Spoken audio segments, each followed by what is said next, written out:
অনেকগুলা কবিরা গুনার মধ্যে সবচেয়ে প্রধানতম কবিরা গুনাহ হলো 9টা। 1 নাম্বার আশিরকু বিল্লাহ, আল্লাহর সাথে শিরিক করা। আল্লাহর সাথে কোনো অবস্থাতেই শিরিক করা যাবে না। সেজদা দেওয়ার, সেজদা পাওয়ার মালিক একমাত্র আল্লাহ। আল্লাহ ছাড়া কাউকে সেজদা দেওয়া শিরিক। আমাদের নাম মুসলমান, আমরা যদি কোনো মাজারে সেজদা দিই, কোনো মানুষকে সেজদা দিই, তাহলে তো মুসলমান নামেই থাকলো, শুধু কর্মে আমরা মুসলমান থাকলাম না, আমাদের মাঝে শিরকের গন্ধ পাওয়া গেল। শিরিক নামক অপরাধ থেকে আল্লাহ সকলকে বেঁচে থাকার তৌফিক দান করেন।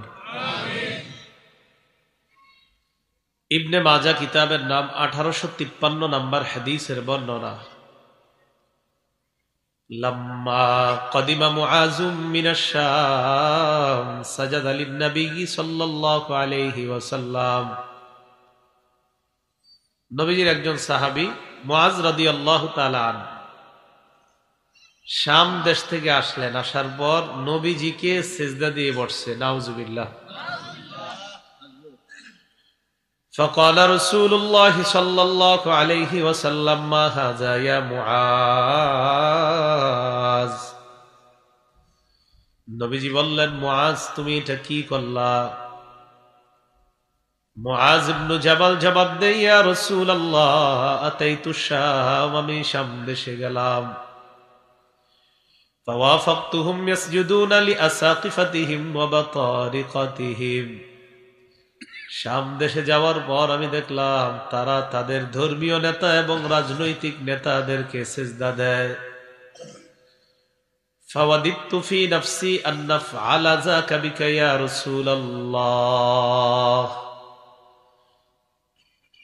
আমি যখন তাদেরকে দেখলাম তারা তাদের ধর্মীয় নেতা, রাজনৈতিক নেতাদেরকে সিজদা দেয়, আমিও মনে মনে নিয়ত করে ফেললাম আমি আপনাকে সিজদা দিব। নাউজুবিল্লাহ।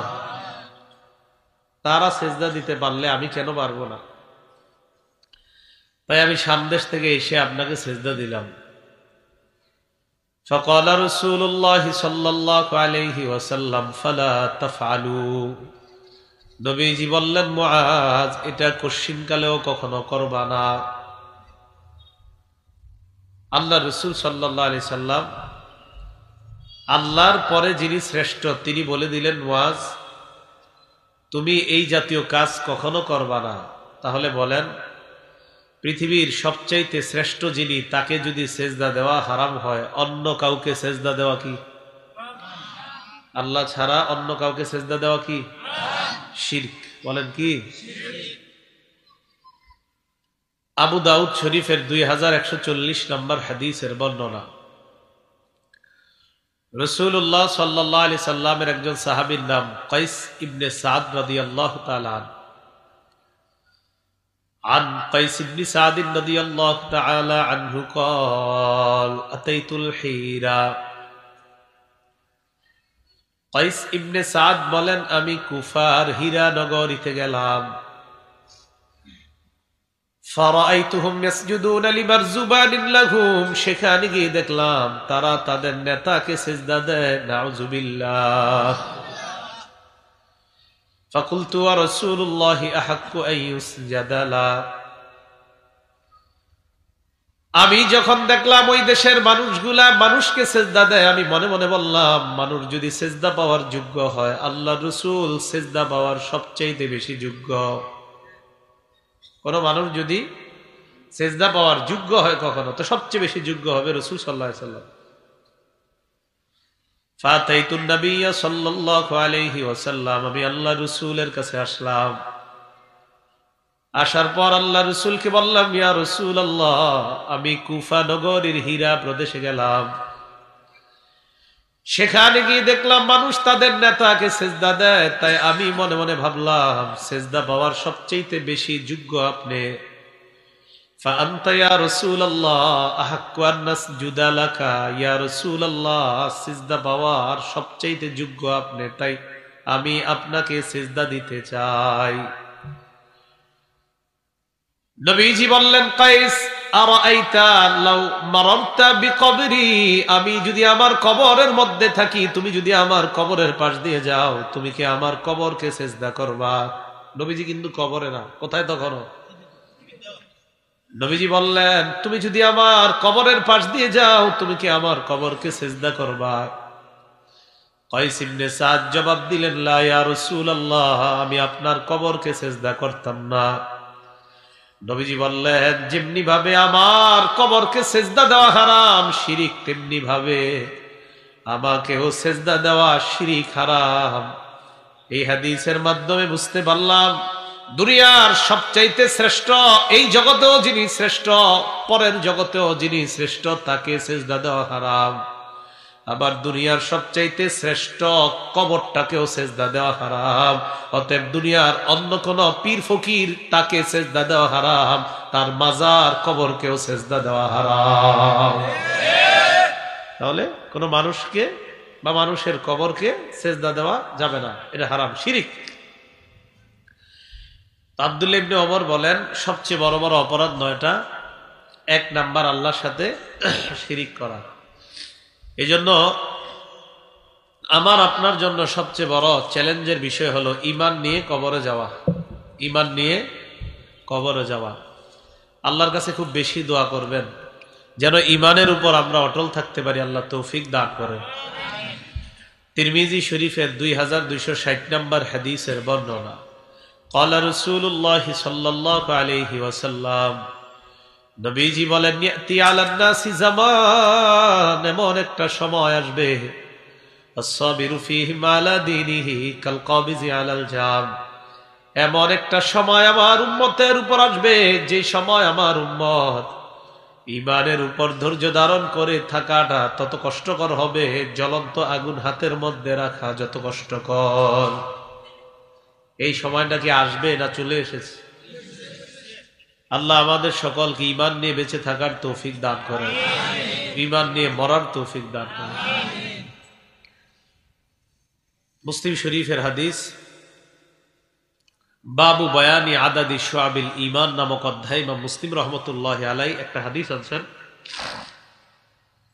এই হাদিসের মধ্যে রাসূলুল্লাহ সাল্লাল্লাহু আলাইহি সাল্লাম বলেন, আল ঈমানু বিদউ ওয়া সাবউনা শু'বাহ ফাআফযালুহা কাওলু লা ইলাহা ইল্লাল্লাহ। নবীজি বলেন, ঈমানের 70টি শাখা, সবচাইতে শ্রেষ্ঠ শাখা হলো লা ইলাহা ইল্লাল্লাহ। বলেন তো ঈমানের সবচাইতে শ্রেষ্ঠ শাখার নাম কি? ওয়া আদনাহা ইমাতাতুল আযা আনিত তরিক, সবচাইতে নিম্ন শাখা হলো রাস্তা থেকে কষ্টদায়ক বস্তু সরায়া দেওয়া। বুখারীর 652 নম্বর হাদিসে নবীজি বলেন, বাইনামা রাজুলুন ইয়ামশি বিতরিকিন ওয়াজাদা গুসনা শাওকিন আলাত তরিক, আমার কোন উম্মত রাস্তা দিয়ে হেঁটে যায়, যাওয়ার সময় রাস্তার মধ্যে কাঁটা পেয়ে যায়, কাঁটা যুক্ত কোন ডাল পায়, কাঁটা যুক্ত সেই ডাল পাওয়ার পর ফাআখারা, ওই ডালটি যদি রাস্তা থেকে সরিয়ে দেয়, শাকারাল্লাহু লাহু ওয়া গফারা লা, ওই মুহূর্তে ওই বান্দার উপর আল্লাহ খুশি হয়ে তার আগের জিন্দেগীর সব গুনাহগুলো মাফ করে দেয়। এটা ঈমানের সবচেয়ে নিম্ন শাখা। তাহলে শ্রেষ্ঠ শাখা লা ইলাহা ইল্লাল্লাহ। তাহলে শিরিক মুক্ত ঈমান নিয়ে যেন বাঁচতে পারি, শিরিক মুক্ত ঈমান নিয়ে যেন কবরে যেতে পারি, আল্লাহ তৌফিক দান করেন। সূরা আনআমের 82 নম্বর আয়াতে আল্লাহ বলেন, আল্লাযীনা আমানু ওয়া লাম ইয়ালবিসু ঈমানাহুম বিযুলমিন উলাইকা লাহুমুল আমনু ওয়া হুম মুহতাদুন। আল্লাহ বলেন, যারা ঈমান এনেছে এবং ঈমানের সাথে শিরিককে মিশ্রিত করে নাই, যারা ঈমান এনেছে, ঈমানের সাথে যারা শিরিককে মিশ্রিত করে নাই, আল্লাহ বলেন, উলাইকা লাহুমুল আমনু, আমি আল্লাহ ঘোষণা করলাম তাদের জন্য নিরাপত্তা, ওয়া হুম মুহতাদুন, আল্লাহ তাদেরকে হেদায়েত প্রাপ্ত বান্দা বলে ঘোষণা করলেন। ঈমানের সাথে যারা শিরিক মিশাবে না, আল্লাহ বলেন তাদের জন্য নিরাপত্তা, তারাই হেদায়েত প্রাপ্ত। শিরিক মুক্ত ঈমান নিয়ে বাঁচার, শিরিক মুক্ত ঈমান নিয়ে মরার তৌফিক দান করেন। রাসূলুল্লাহ সাল্লাল্লাহু আলাইহি সাল্লাম একটা হাদিস মুসনাদে আহমদের 1 নম্বর খণ্ডে এসেছেন, ক্বালা রাসূলুল্লাহ সাল্লাল্লাহু আলাইহি ওয়াসাল্লাম, নবীজি বলেন, মান ক্বাবিলা মিন্নি আল কালিমাতাল্লাতী ওয়াদাতুহা আলা আম্মি। নবীজি বলেন, ওই কালিমা যে গ্রহণ করেছে, আল কালিমাতাল্লাতী আরাসতুহা আলা আম্মি, যেই কালিমাটা আমি আমার চাচা আবু তালেবের সামনে পেশ করেছিলাম, চাচা এই কালিমাটা আপনি গ্রহণ করে নেন। আমার চাচা আবু তালেবের কাছে যে কালিমা আমি পেশ করেছিলাম, ওই কালিমাটা যে গ্রহণ করবে, কি বলতেছে দেখেন, মান ক্বাবিলা মিন্নি আল কালিমাতাল্লাতী আরাসতু আলা আম্মি ফারাদ্দাহা আলাইয়া। দুনিয়ার মানুষ তোমরা শুনে নাও, আমি আমার চাচার সামনে যেই কালিমা পেশ করেছিলাম, ওই কালিমা আমার চাচা গ্রহণ না করে আমাকে ফিরায় দিছে, গ্রহণ করে নাই। আমি আমার চাচাকে বলেছিলাম, চাচা বলেন লা ইলাহা ইল্লাল্লাহ উহাজ্জু লাকা বিহা, একবার লা ইলাহা ইল্লাল্লাহ বলেন, আমি এই লা ইলাহা ইল্লাল্লাহ বলাটাকে কিয়ামতের ময়দানে আল্লাহর কাছে প্রমাণ হিসাবে পেশ করে আপনার নাজাতের ব্যবস্থা করব। একবার বলেন। তো চাচার সামনে রাখছিলাম, চাচা ফিরিয়ে দিছে আমার। নবীজি বলেন, আমি যেই কালিমা আমার চাচার সামনে রাখলাম, আমার চাচা ফিরিয়ে দিছে, ওই কালিমা যদি কোনো উম্মত গ্রহণ করে নেয়, ফাহিয়া লাহু নাজাত, এই কালিমা তার জন্য জাহান্নাম থেকে মুক্তির কারণ হয়ে যায়। লা ইলাহা ইল্লাল্লাহ। শিরিক লাগানো যাবে না, ঠিক না? এটার সাথে কোনো শিরিক লাগানো যাবে না। এই জন্য রাসূলুল্লাহ সাল্লাল্লাহু আলাইহি সাল্লাম শিরিক মুক্ত বাকরে যেন আমরা আমাদের ইমানটা তাজা রাখতে পারি, তাই ইমান তাজা রাখতে বলছে আমাদেরকে। ক্বালা রাসূলুল্লাহ সাল্লাল্লাহু আলাইহি ওয়াসাল্লাম, নবীজি বলেন, জাদ্দিদু ঈমানাকুম, তোমরা তোমাদের ঈমান তাজা করতে থাকো। কিলা কাইফা নুজাদ্দিদু ঈমানানা ইয়া রাসূলুল্লাহ, প্রশ্ন করা হলো, ইয়া রাসূলুল্লাহ, আমরা আমাদের ঈমান কিভাবে তাজা করব, আপনার কাছে জানতে চাই। নবীজি বললেন, আকসিরু মিন কওলি লা ইলাহা ইল্লাল্লাহ, বেশি বেশি লা ইলাহা ইল্লাল্লাহ পড়বা, তাহলে তোমাদের ঈমান প্রতিনিয়ত তাজা হতে থাকবে। ক্বালা রাসূলুল্লাহ সাল্লাল্লাহু আলাইহি ওয়াসাল্লাম, বুখারীর বর্ণনা, নবীজি বলেন, আফজালুজ যিকরি লা ইলাহা ইল্লাল্লাহ ওয়া আফজালুদ দুআই আলহামদুলিল্লাহ। আল্লাহ নবী বলেন, সবচাইতে শ্রেষ্ঠ জিকির হলো লা ইলাহা ইল্লাল্লাহ, সবচাইতে শ্রেষ্ঠ দোয়া হলো আলহামদুলিল্লাহ। সবচাইতে শ্রেষ্ঠ জিকির কোনটা? সবচেয়ে শ্রেষ্ঠ দোয়া কোনটা? আলহামদুলিল্লাহ। এটা একদিন নবীজি এক ঘরে বসা,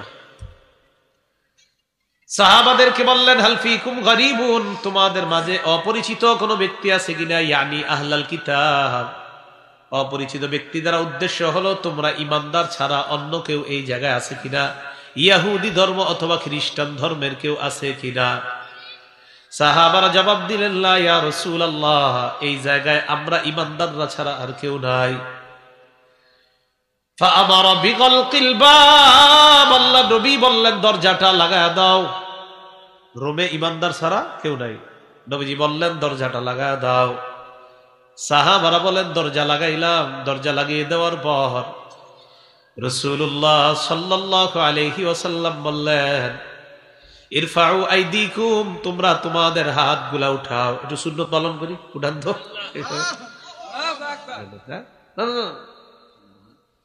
মুরব্বী কষ্ট হবে, এই যে, ঠিক আছে। তো ঘটনা হয়েছে, নবীজিও হাত উঠেছে, সাহাবারা হাত উঠেছে, নবীজিও হাত উঠেছে। না পার, তাহলে মাঝে মাঝে আপনাদেরকে হাত উঠাইতে বলাটা, এটাও হাদিসে আছে। সুবহানাল্লাহ। তো নবীজিও হাত উঠায় রাখছে, সাহাবারাও হাত উঠায় রাখছে। সাহাবারা বলেন, রফানা আইদিনা, আমরা আমাদের হাত উঠিয়ে রাখলাম। ফাওয়াদাআ ইয়াদাহু, আল্লাহ নবী নিজের হাত মুবারক নামাইলেন। নামানোর পর আল্লাহকে বললেন, আল্লাহুম্মা ইন্নাকা বাআসতানি বিহাযিহিল কালিমা, আল্লাহ আপনি আমাকে এই কালিমাটা দিয়ে পাঠিয়েছেন, লা ইলাহা ইল্লাল্লাহ।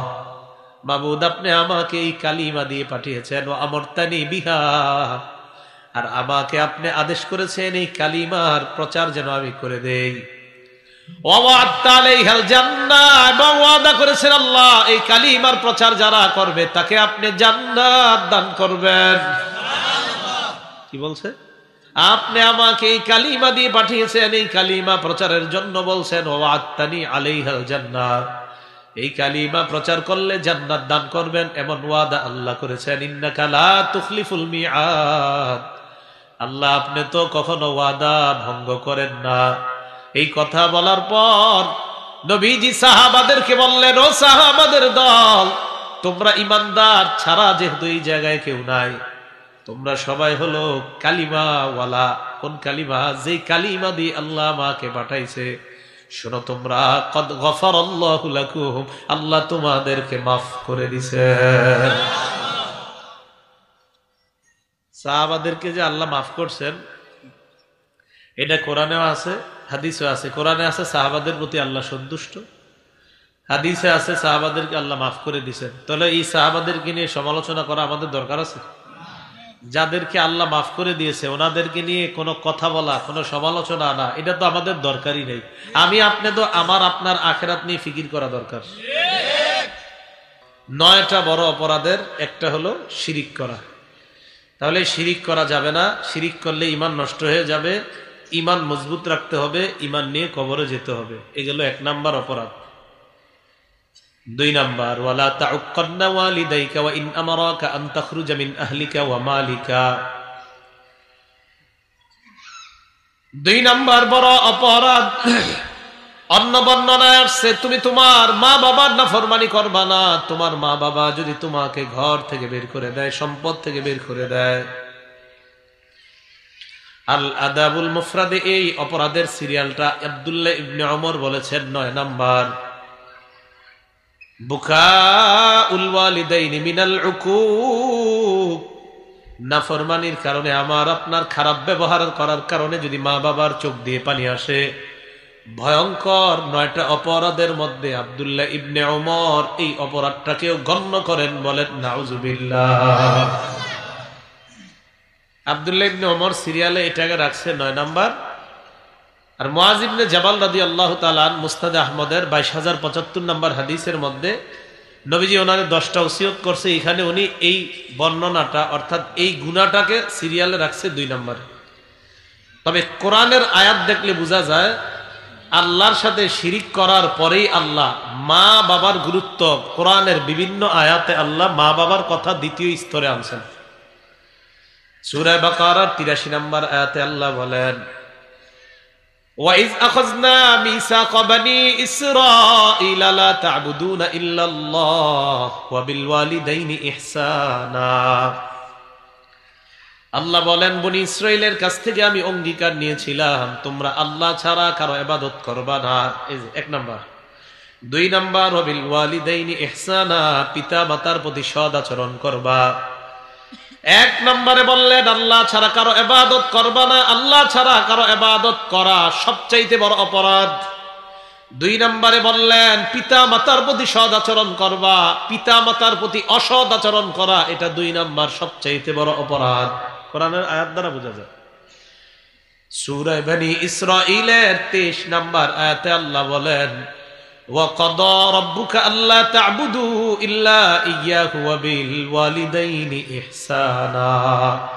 আপনার রব ফয়সালা করেছেন আল্লাহ ছাড়া কারো ইবাদত করবা না এবং পিতা মাতার প্রতি সৎ আচরণ করবা।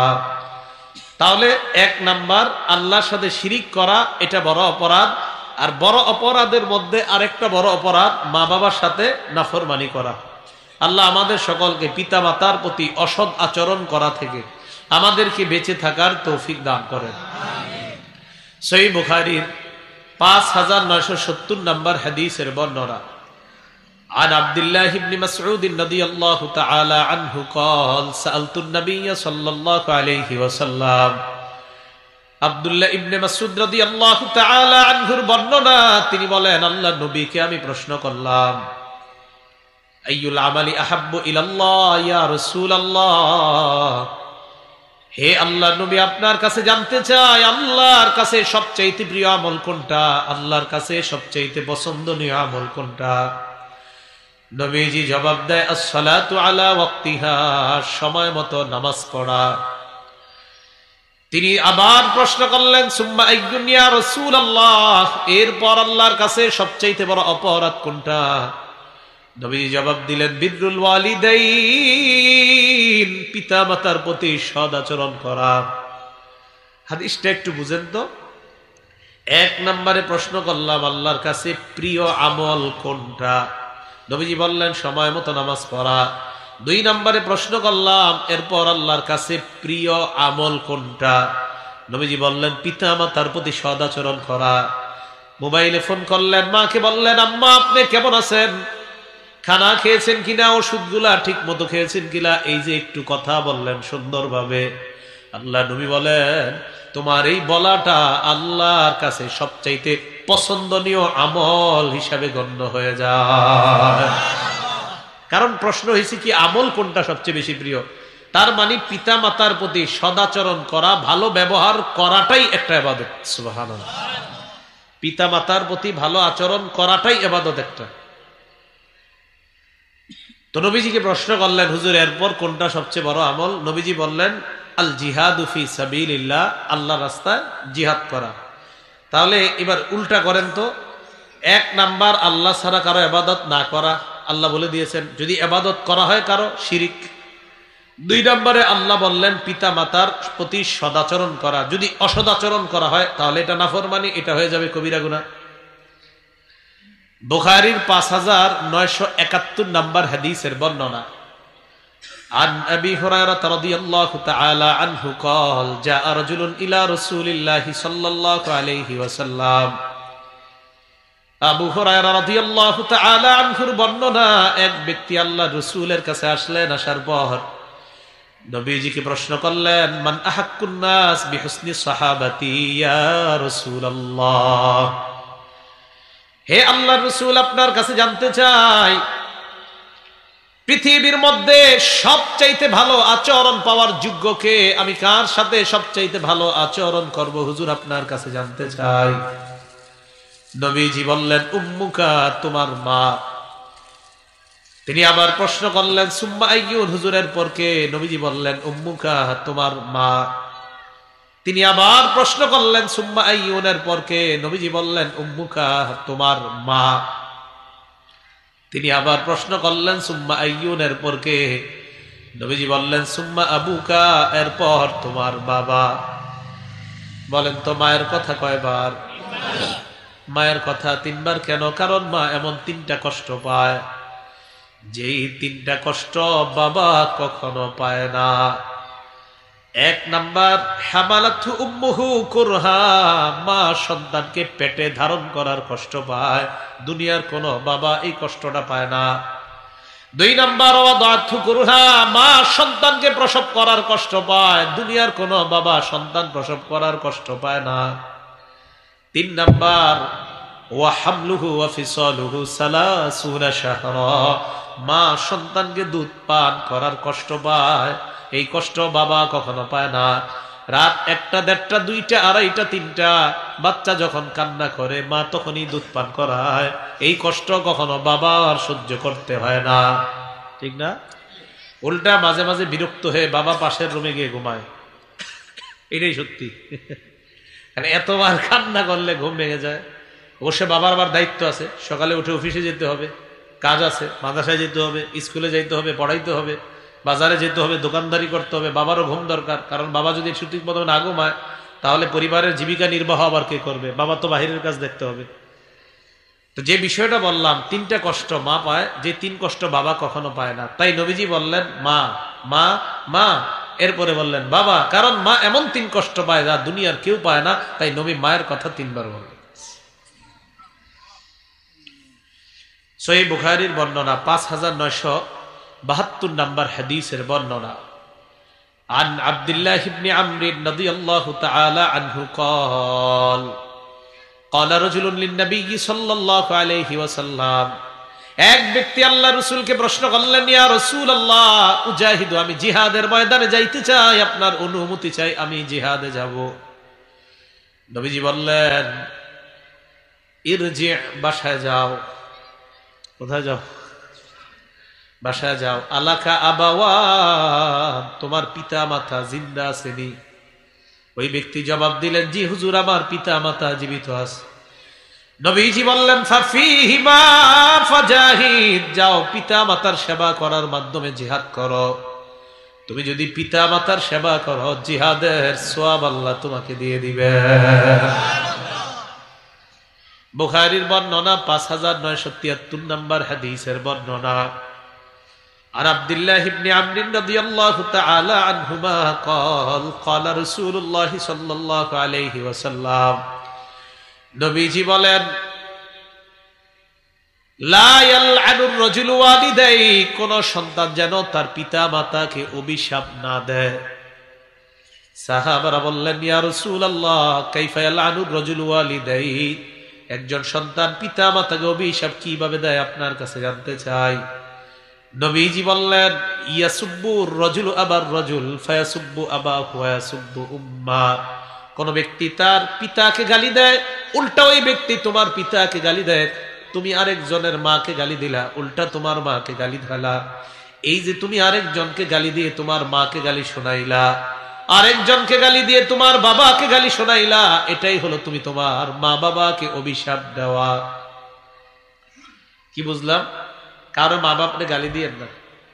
যদি গালি দেন, পাল্টা আপনার বাবারে গালি দিবে, আপনার মাকে গালি দিবে।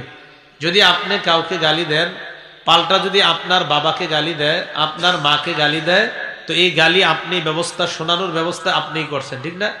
আমি আপনার আব্বারে গালি দিলাম, আপনি জবাবে আমার একটা গালি দিলেন, তাহলে আমার বাপের গালি কে খাওয়াইলো? আমি খাওয়াইলাম।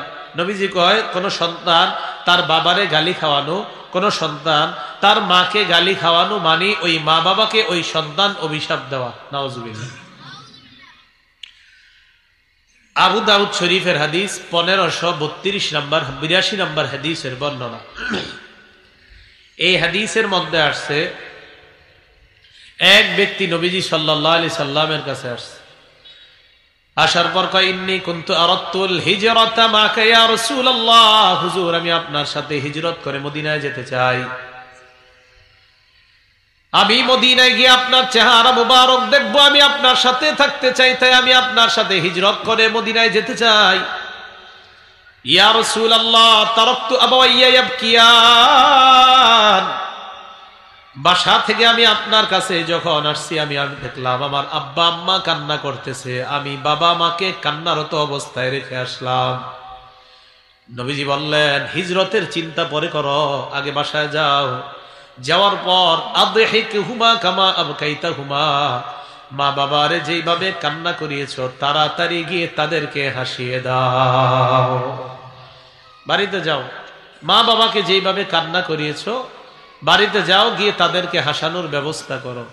এই হাদিস দ্বারা বোঝা গেল, রাসূল সাল্লাল্লাহু আলাইহি সাল্লাম বুঝাইতে চায় পিতা মাতার কত গুরুত্ব একজন সন্তানের কাছে। আমরা যারা সন্তান আছি, মা বাবার গুরুত্ব আমরা যেন সর্বক্ষেত্রে তাদের সেবা করার ক্ষেত্রে সামান্যতম নাফরমানি যেন আমাদের দ্বারা না হয়। যদি হয়ে যায়, এটা হবে কবিরা গুনাহ, আমার গজব আসার কারণ হবে। আর গজব যখন আসবে বুঝতে হবে আমি নিজের হাতেই নিজের গজব কামাই করলাম।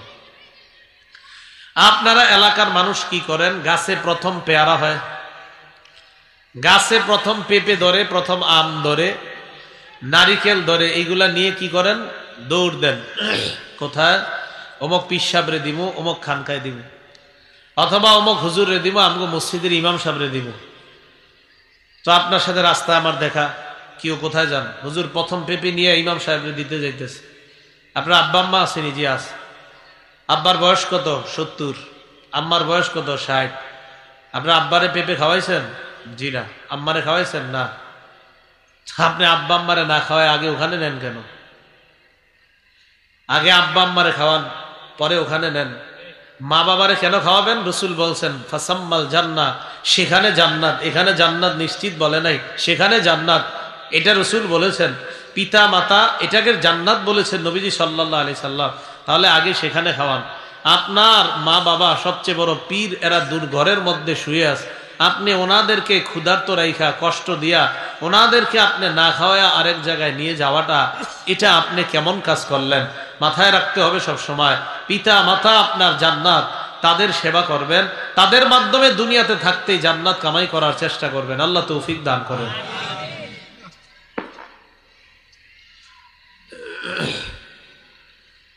তো যাই হোক, রাসূলুল্লাহ সাল্লাল্লাহু আলাইহি সাল্লামের একজন সাহাবী মুআবিয়া ইবনে জাহিমা রাদিয়াল্লাহু তাআলা, তিনি নবীজি সাল্লাল্লাহু আলাইহি সাল্লামের কাছে আসলেন। আসার পর বললেন, ইয়া রাসূলুল্লাহ ইন্নী কুনতু আরাদতুল জিহাদা মাকা ইয়া রাসূলুল্লাহ। নবীজিকে বললেন, ইয়া রাসূলুল্লাহ, আমি আপনার পাশে থেকে জিহাদের ময়দানে থাকতে চাই, আমি আপনার পাশে থেকে লড়াই করতে চাই। আবতাগি বিযালিকা ওয়াজহাল্লাহ ওয়াদ দারাল আখিরা। ইকু দিবেন না, ইকু সামান্য দিবেন না। আমি আপনার পাশে থেকে লড়াই করতে চাই, জিহাদের ময়দানে আপনার আশেপাশে থেকে লড়াই করতে চাই। আমি এর মাধ্যমে আল্লাহর সন্তুষ্টি এবং আখিরাতের সন্তুষ্টি চাই। আল্লাহ নবী বললেন, আহাইয়াতুন উম্মুকা, তোমার মা জিন্দা আছে কিনা? সাহাবী জবাব দিলেন, ইয়া রাসূলুল্লাহ, আমার আম্মা জিন্দা আছে। নবীজি বললেন, ইরজি ফাবাররাহা, বাসায় যাও, মায়ের সেবা করো। এই সাহাবী বলেন, আমি আবার নবীর আরেক পাশ দিয়ে গেলাম, যাওয়ার পর বললাম, আমি আপনার সাথে জিহাদের ময়দানে থেকে লড়াই করতে চাই, আল্লাহ চাই, আখিরাত চাই। নবীজি বললেন, আহাইয়াতুন উম্মুকা, তোমার মা জিন্দা আছে কিনা? সাহাবী জবাব দিলেন, হ্যাঁ ইয়া রাসূলুল্লাহ। নবী বললেন, ইরজি ফাবাররাহা, বাসায় যাও, মায়ের সেবা করো। আবার আমি আল্লাহ নবীর সামনে দিয়ে আসলাম, আসার পর বললাম, ইয়া রাসূলুল্লাহ, আমি আপনার সাথে জিহাদের ময়দানে যেতে চাই, জিহাদে গিয়ে আমি আপনার আশেপাশে থাকতে চাই, জিহাদের মাধ্যমে আমি আল্লাহর সন্তুষ্টি চাই, আখিরাত চাই। নবীজি বললেন, তোমার মা জিন্দা আছে কিনা? জি আছে। ইরজি ফাবাররাহা, যাও, মায়ের সেবা করো। কয়বার?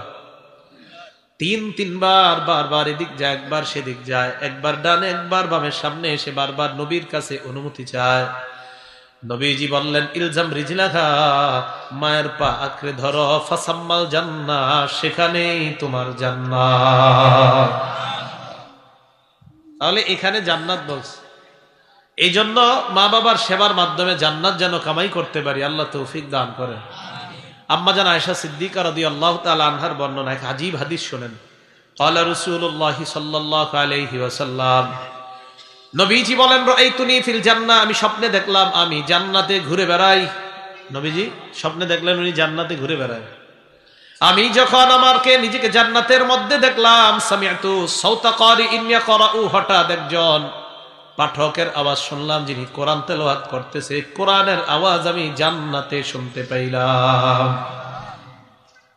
ফেরেশতাদেরকে প্রশ্ন করলাম, মান হাযা, এই ব্যক্তিকে যার কোরআনের আওয়াজ আমি জান্নাতের মধ্যে শুনতে পাই? ফেরেশতারা জবাব দেয়, হারিসা ইবনুন নু'মান, এই ব্যক্তির নাম হলো হারিসা ইবনুন নু'মান। কি নাম? হারিসা। নবীজি আম্মা জান আয়েশাকে বলেন, আয়েশা, কাযালিকাল বিররু, কাযালিকাল বিররু, মা বাবার সেবা করার ব্যাপারটা এমন, মা বাবার সেবা করার ব্যাপারটা এমন। ওয়া কানা আবাররান নাসি বিউম্মিহি, এই হারিসা দুনিয়ার মানুষের মধ্যে মায়ের সবচাইতে বেশি সেবা করত। আজকে মায়ের সেবা করার কারণে জান্নাতের মধ্যে আল্লাহ তার কোরআনের আওয়াজ আমার কানে পৌঁছায় দেয়। মায়ের সেবা করত। নবীজি বলেন, আমি জান্নাতে গিয়ে তার কোরআনের আওয়াজ শুনতে পাইলাম। মায়ের সেবার করার কারণে একজন ব্যক্তিকে আল্লাহ জান্নাতে কোরআন পড়ার ব্যবস্থা করে দিলেন। তো নবীজি বলেন যে মা বাবার সেবার কারণে ও এত বড় নিয়ামতটা অর্জন করছে। আল্লাহ আমাদের সকলকে পিতা মাতার সেবা করার তৌফিক দান করেন। বলছিলাম বড় বড় অপরাধ কয়টা? 9টা। 1 নাম্বার আল্লাহর সাথে শিরিক করা। এই 9টা অপরাধের মধ্যে আরেকটা হলো মা বাবার চোখ দিয়ে পানি আনা। মা বাবার চোখ দিয়ে পানি আনা, আপনি এমন ব্যবহার করছেন তাদের চোখ দিয়ে পানি আনছে, এই জন্য মা বাবার সাথে নাফরমানি না করা। 3 নাম্বার ওয়াকতলু নাসামা, নর হত্যা করা, মানুষ হত্যা করা। কোন মানুষকে হত্যা করার কল্পনাও করা যাবে না। বলেন, মানুষ হত্যা করার কি করা যাবে না?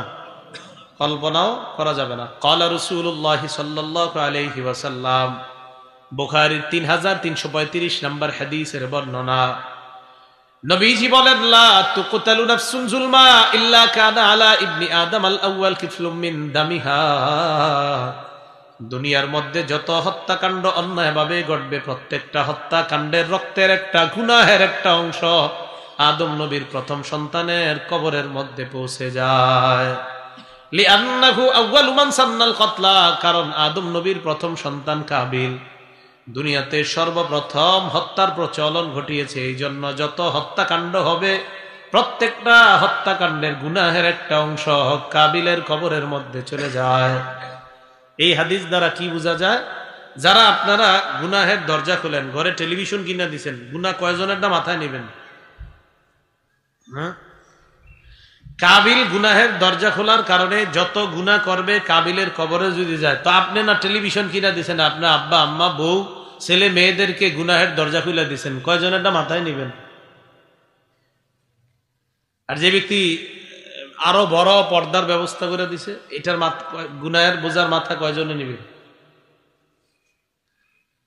গুনাহের দরজা খুলেন না, গুনাহ নিজে করেন, আল্লাহর কাছে মাফ চান, আল্লাহ মাফ করে দিবে। কিন্তু গুনাহের দরজা যদি খোলেন তাহলে মরছেন।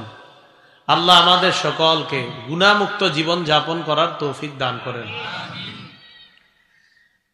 একটা চড়ুই পাখিকেও অন্যায়ভাবে হত্যা করবেন না। নাসাই শরীফের 4446 নম্বর হাদিসের বর্ণনা।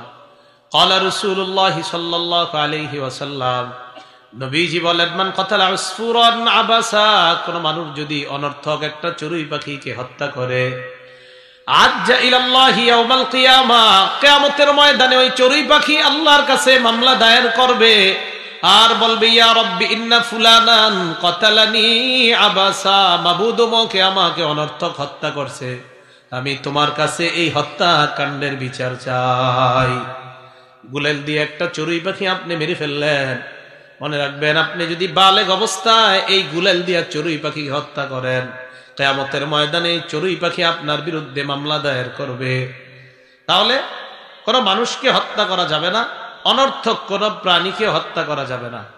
4 নাম্বার, ওয়াকসফুল মুহসানাত, সতী সাদী নারীর উপর মিথ্যা অপবাদ দেওয়া যাবে না। 5 নাম্বার, আকলুর রিবা, সুদ খাওয়া যাবে না। কি? সুদ খাওয়া, এটা বড় অপরাধ, ভয়ঙ্কর অপরাধ।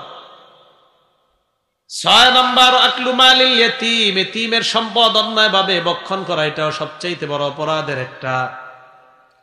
আপনার ভাই মারা গেছে, আপনার ভাতিজা ভাতিজি আছে, আপনি টেনশনে আছেন কিভাবে কলমের খোঁচা দিয়ে ভাইয়ের সম্পত্তিটা নিজের নামে করে নিবেন, এই চিন্তায় আপনি সারাদিন থাকেন। ক্বালা রাসূলুল্লাহ সাল্লাল্লাহু আলাইহি ওয়াসাল্লাম, নবীজি বলেন, মান ইকতাতা শিবরাম মিনাল আরদি যুলমা, কোন ব্যক্তি যদি অন্য কোন ব্যক্তির 1 বিঘত পরিমাণ সম্পদ লুণ্ঠন করে, বলেন কয় বিঘত? 1 বিঘত পরিমাণ সম্পদ, আরেকজনের সম্পদ আপনি যদি আপনার নিজের নামে করে নেন, মাত্র 1 বিঘত, তাওয়াকাহুল্লাহু ইয়্যাহা ইয়াউমাল কিয়ামা মিন 7 আরদিনা, কিয়ামতের ময়দানে তার গলার মধ্যে আল্লাহ 7 স্তরের জমিন ঝুলায় দিবেন। কয় স্তরের জমিন ঝুলায় দিবেন? 7 স্তরের জমিন আল্লাহ তার গলার মধ্যে ঝুলিয়ে দিবেন। তো কোনো এতিমের সম্পদ যদি আপনি অন্যায়ভাবে নেন, তো এতিমের সম্পদ যদি আপনি পেটে ঢুকান, এটা আপনি পেটের মধ্যে আগুন ঢুকাইলেন। আল্লাহ বলেন, ইন্নাল্লাযীনা ইয়াকুলুনা আমওয়ালাল ইয়াতামা যুলমা ইন্নামা ইয়াকুলুনা ফী বুতুনিহিম নারা, যারা এতিমের সম্পদ অন্যায়ভাবে পেটের মধ্যে ঢুকায়, আল্লাহ বলেন তারা পেটের মধ্যে আগুন ঢুকায়, ওয়া সায়াসলাউনা সাঈরা, মরণের পর তারা প্রজ্বলিত আগুনের মধ্যে প্রবেশ করবে, নাউযুবিল্লাহ। তাহলে অপরাধ নাম্বার 6 হলো এতিমের সম্পদ ভক্ষণ করা। 7 নাম্বার, ওয়া ইলহাদুন ফিল মসজিদ, মসজিদের মধ্যে বিদ্রোহ করা। মসজিদে কি করা? মসজিদের মধ্যে বিদ্রোহ করা। 8 নাম্বার, আল্লাযী ইস্তাসখিরু, ধর্ম নিয়ে উপহাস করা। তাহলে 7 নাম্বার মসজিদে ধর্মদ্রোহী কাজ করা। 8 নাম্বার, মসজিদের মধ্যে, শুধু মসজিদের মধ্যে না, মসজিদে এবং মসজিদের বাহিরে ধর্ম নিয়ে উপহাস করা। তাহলে 1 নাম্বার আল্লাহর সাথে শিরিক করা। 2 নাম্বার বলেছিলাম মা বাবার সাথে নাফরমানি করা, পিতা মাতার সাথে নাফরমানি করা, মানে তাদের চোখ দিয়ে পানি আনা। 3 নাম্বার কসফুল মুহসানাত, সতী সাদী নারীর উপর মিথ্যা অপবাদ দেওয়া। 4 নাম্বার অন্যায় ভাবে কাউকে হত্যা করা। 5 নাম্বার সুদ খাওয়া। 6 নাম্বার ইতিমের সম্পদ অন্যায় ভাবে ভক্ষণ করা। 7 নাম্বার মসজিদের মধ্যে ধর্মদ্রোহী কাজ করা। 8 নাম্বার ধর্ম নিয়ে উপহাস করা। এ হলো কয়টা বলেন তো? 8টা। তো কিছু কিছু জায়গায় আছে আপনার 9 নাম্বার, আরেকটা হলো জাদু করা। বলেন কি করা? জাদু, সিহর। কোন একটা মেয়েরে আপনি বিয়ে করতে পারেন নাই, বিয়ে না করতে পারার কারণে এই মেয়ের পুরা গোষ্ঠীটারে আপনি শেষ করে দেন কুফরি কালাম জাদু কইরা। এটা অন্যায়। এই সেহের করা যাবে না, জাদু করা যাবে না। এক মেয়ের পছন্দ হয়েছে আর আপনার কাছে বিয়ে দেয় নাই, বা আপনি পছন্দ করতেন মেয়েটারে বিয়ে করতে পারেন নাই। তো সাধারণত আমাদের সমাজে অনেকেই কাজটা করে। কি করে? একটা সুন্দরী মেয়ে হয়তো তার প্রেম করছে, হয়তো বা কিছু একটা হয়েছে আর কি, যাই হোক, এরপরে আর বিয়ে করতে পারে নাই, না কইরা এখন কুফরি কালাম কইরা এই মেয়ের জিন্দিগি, মেয়ের স্বামীর জিন্দিগি, যেই জায়গায় বিয়ে হয়েছে এদেরকেও মা বাবার জীবনটা জাদুর মাধ্যমে, কুফরি কালামের মাধ্যমে নষ্ট করে দিচ্ছে। সমাজে, এই সমাজে আছে কিনা জানি না, বাকি আমাদের দেশে অনেক আছে এরকম। আল্লাহ আমাদের সকলকে এই অপরাধগুলা থেকে বেঁচে থাকার তৌফিক দান করেন। মুআজ ইবনে জাবাল রাদিয়াল্লাহু তাআলা আনহুকে নবীজি 10টা উপদেশ দিয়েছেন। বলেন কয়টা? যে কথাটা মুসনাদে আহমদের 22,075 নাম্বার হাদিসের মধ্যে নবীজি বলেছেন। মুআজ ইবনে জাবাল বলেন, আওসানি রাসূলুল্লাহ সাল্লাল্লাহু আলাইহি ওয়াসাল্লাম, নবীজি আমাকে ওসিয়ত করেছেন বিআশরি কালিমাত, 10টা বিষয় উপদেশ দিয়েছেন। 1 নাম্বার, লা তুশরিক বিল্লাহি শাইআ ওয়া ইন কুতিলতা ওয়া হুররিকতা। অনুবাদটা শুনেন, তোমাকে যদি জ্বালিয়ে দেওয়া হয়, তোমাকে যদি পুড়িয়ে দেওয়া হয়, তোমাকে যদি হত্যা করা হয়, এরপরেও তুমি আল্লাহর সাথে শিরিক করবা না। আগের বর্ণনায় শুধু শিরিকের কথা জানলাম, এই বর্ণনায় জানলাম আমাকে যদি জ্বালিয়ে দেওয়া হয়, পুড়িয়ে দেওয়া হয়, হত্যা করা হয়, এরপরেও আল্লাহর সাথে শিরিক করা যাবে না। 2 নাম্বার, ওয়ালা তাউক্কান্না ওয়ালিদাইক ওয়া ইন আমারাকা আন তাখরুজা মিন আহলিকা ওয়া মালিক। তোমার মা বাবা যদি তোমাকে পরিবার থেকে এবং সম্পদ থেকে ত্যায্য করে দেয়, মা বাবার নাফরমানি করবা না। 3 নাম্বার, ওয়ালা তাতরুকান্না সালাতান মাকতুবাতান মুতাআম্মিদা। 1 ওয়াক্ত ফরজ নামাজ ইচ্ছাকৃতভাবে ছেড়ে দিবা না। 1 ওয়াক্ত ফজর না ফরজ? ফরজ। 1 ওয়াক্ত ফরজ নামাজ ইচ্ছাকৃত, মানে ফজর কেন বললাম? ফজর তো ছাড়েনি।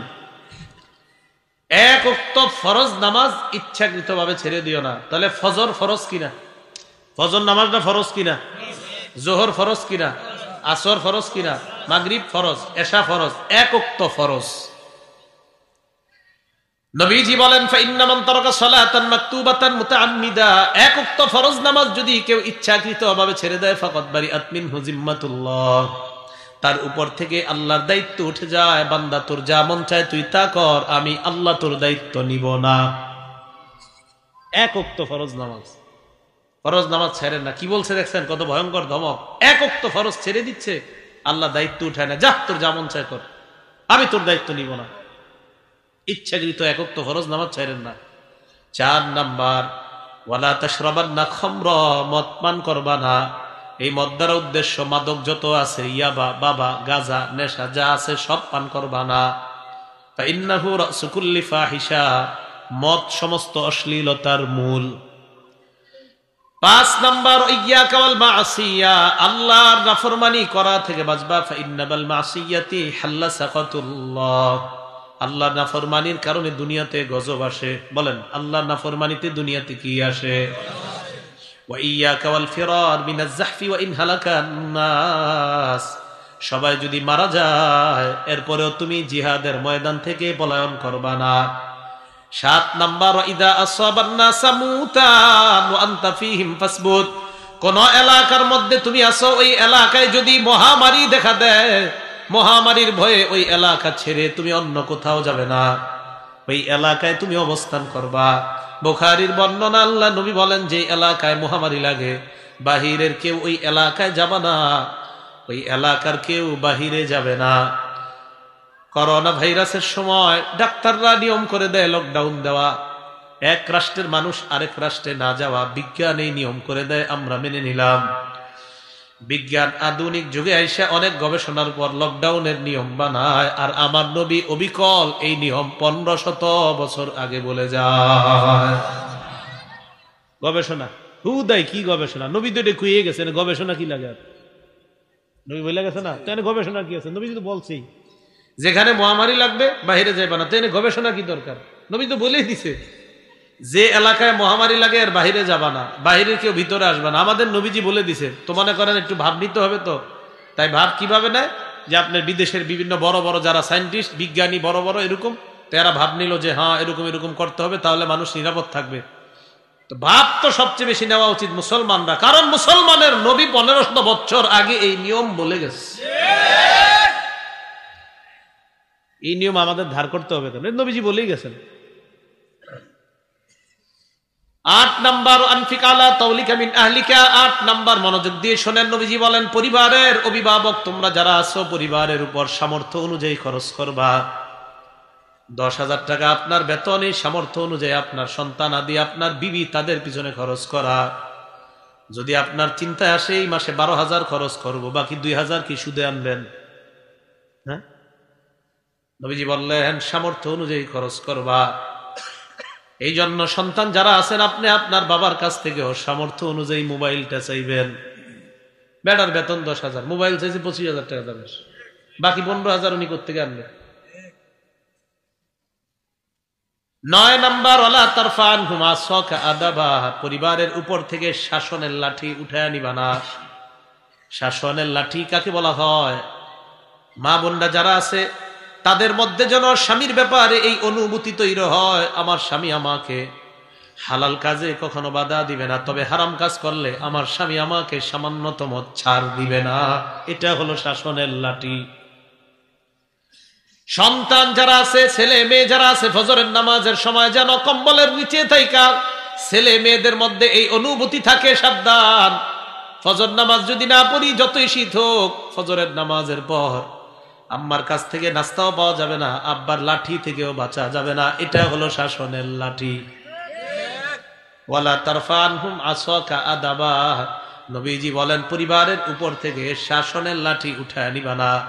10 নাম্বার আখিফুম ফিল্লাহি আযজা ওয়া জাল, পরিবারকে সদা সর্বদা আল্লাহর ভয় দেখাও।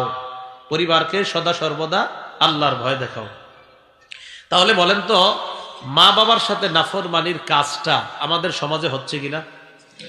আমাদেরই বাংলাদেশে মুসলমান নাম পরিচয় অনেক মুসলমানরা শিরিকে লিপ্ত আছে কিনা? আমাদের দেশে অনেক মুসলমান, নাগরপুর আছে কিনা জানি না, অনেক মুসলমানরা ইচ্ছাকৃত নামাজ ছেড়ে দেয়, আছে না এরকম? এদিকে হয়তো নাই, আচ্ছা থাকলে দইছি। তো যাই হোক, ইচ্ছাকৃত ভাবে নামাজ ছেড়ে দেওয়ার অপরাধগুলা আমাদের মাঝে হচ্ছে।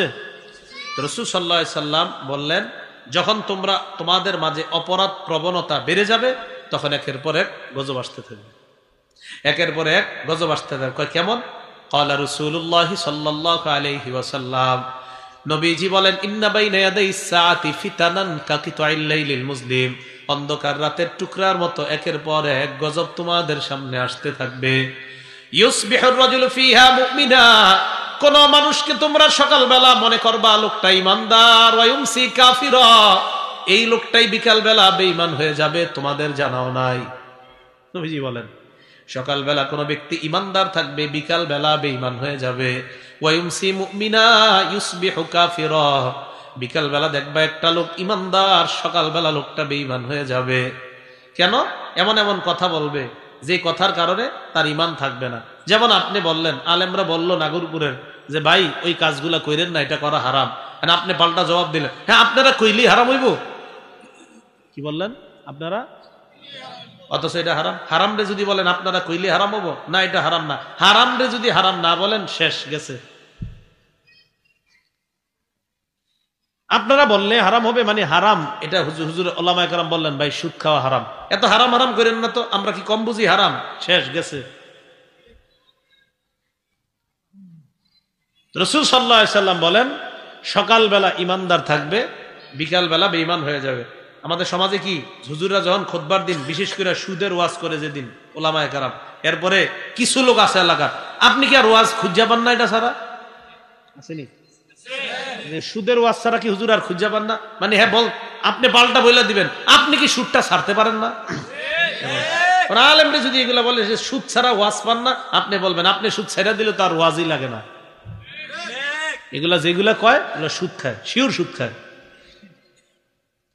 তো রাসূল সাল্লাল্লাহু আলাইহি সাল্লাম বললেন সকালে ইমানদার থাকবে। এটা কথা সারা জীবন মনে রাখবেন। আমি আস্তে ধীরে কথাটা বলি। হালালকে সব সময় হালাল জানবেন, হারামকে হারাম হিসাবে। হইতে পারে আপনি এখন সুদি কারবারে আছেন বা কিছু হারাম করতেছেন, বাকি জানেন না আসলে এটা হারাম, এটা আমি ঠিক করতেছি না, কিন্তু এই কথা ভুলেও বললেন না হ্যাঁ এটা কি হারাম নাকি, না হারাম রে হারাম বললেন। আশা করা যায় যে আল্লাহ ফিরে আনবে, কিন্তু হারাম যদি হারামেই না মানেন সর্বনাশ। ওই অবস্থায় মরণ হলে অবস্থা খারাপ। মাথায় রাখবেন, হারাম যেটা স্পষ্ট হারাম, এই হারামকে যদি আপনি হালাল বলেন, স্পষ্ট হালালকে যদি হারাম বলেন, আপনার ঈমান থাকবে না। আল্লাহ হালাল করছেন এটাকে আপনি হারাম বলছেন, আল্লাহ হারাম করছেন এটাকে আপনি হালাল বলছেন। তো যে কথাটা বলতে চাইলাম, আমাদের সমাজে কি এই যে মুখে বইলা ফেলে হ্যাঁ খালি আপনার এটা বললে হবে, এরকম লোক আছে কিনা? এগুলা কইরেন না। গুনাহ যারা করেন মাইনেন যে এটা গুনাহ। আবার বলছি, গুনাহ যারা করেন এটা মাইনেন, হ্যাঁ আমি গুনাহ করতেছি, আল্লাহ আমারে ফিরাও। অনেক মানুষ আছে দেখবেন নামাজ পড়ে না, কিন্তু এই বেটার ভিতরে একটা ভয় আছে যে নামাজ পড়ি না, এটা তো ঠিক করতেছি না, হুজুর পড়বো ইনশাল্লাহ, আগামীকাল থেকে ধরবো। আর কিছু লোক আছে যদি নামাজের দাওয়াত দেন বলবে আচ্ছা নামাজ পড়ে কে কি করে লাইছে,